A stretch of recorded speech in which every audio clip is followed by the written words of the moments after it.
ಸ್ನೇಹಿತರೆ, ಮನುಷ್ಯ ಇದುವರೆಗೂ ತುಂಬಾ ಆವಿಷ್ಕಾರಗಳನ್ನ ಮಾಡಿದಾನೆ. ಅದರ ಬಗ್ಗೆ ತುಂಬಾನೇ ಹೆಮ್ಮೆ ಇದೆ. ಅಂತ ಹೆಮ್ಮೆಯ ಆವಿಷ್ಕಾರಗಳಲ್ಲಿ ಒಂದು ವಿದ್ಯುತ್. ವಿದ್ಯುತ್ ಇಲ್ಲದೆ ಇವತ್ತು ಏನೂ ಇಲ್ಲ. ವಿದ್ಯುತ್ ಎಷ್ಟು ಉಪಯೋಗವೋ ಅಷ್ಟೇ ಅಪಾಯಕಾರಿ ಕೂಡ. ಈ ವಿದ್ಯುತ್ ಒಬ್ಬ ಮನುಷ್ಯನ ದೇಹದ ಒಳಗೆ ಪ್ರವೇಶಿಸಿದ್ರೆ ಏನಾಗಬಹುದು? ಇದಕ್ಕೆ ಉತ್ತರ ಕೊಡೋದಕ್ಕೆ ಒಬ್ರು ಬರ್ತಾ ಇದ್ದಾರೆ. ಇವತ್ತಿನ ನಮ್ಮ ಅತಿಥಿ ಮುಂಬೈನ ಸಂದೇಶ್ ಕುಮಾರ್. ನಾವೀಗ ಅವ್ರನ್ನ ಸ್ವಾಗತ ಮಾಡೋಣ. Please welcome Sandesh Kumar. Sandesh Kumar 240 volts current ಅನ್ನ ತಮ್ಮ ಪೂರ್ತಿ ಬಾಡಿ ಮೂಲಕ ಪಾಸ್ ಮಾಡ್ಕೊಳ್ಳೋದು ಅಂದ್ರೆ ಎಷ್ಟು ಅಪಾಯಕಾರಿ ಅಲ್ವಾ? ಬನ್ನಿ ನೋಡೋಣ ಈ ರೋಮಾಂಚಕಾರಿಯಾದ ಸಾಹಸವನ್ನು.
ನೋಡಿದ್ರಲ್ಲ ಈ ಅಪಾಯಕಾರಿಯಾದ ಸಾಹಸನ.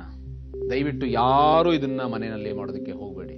ಸಂದೇಶ್ಗೆ ನಿಮ್ಮ ಬಾಡಿಗೆ ಕರೆಂಟ್ ಪಾಸ್ ಆದಾಗ ಹೇಗಿರುತ್ತೆ ಅಂದ್ರೆ, ಅವ್ರು ಹೇಳಿದ್ರು ಡಾಕ್ಟರ್ ಇಂಜೆಕ್ಷನ್ ಕೊಟ್ಟ ಹಾಗಾಗುತ್ತೆ ಅಂತ. ಅದು ಸ್ವಲ್ಪ ಸಮಯ ಹಾಗೆ ಕಂಟಿನ್ಯೂ ಆಗ್ತಿರುತ್ತೆ ಅಂತಾರೆ. ಶಬಾಷ್ ಸಂದೇಶ್, ಶಬಾಷ್ ಇಂಡಿಯಾ.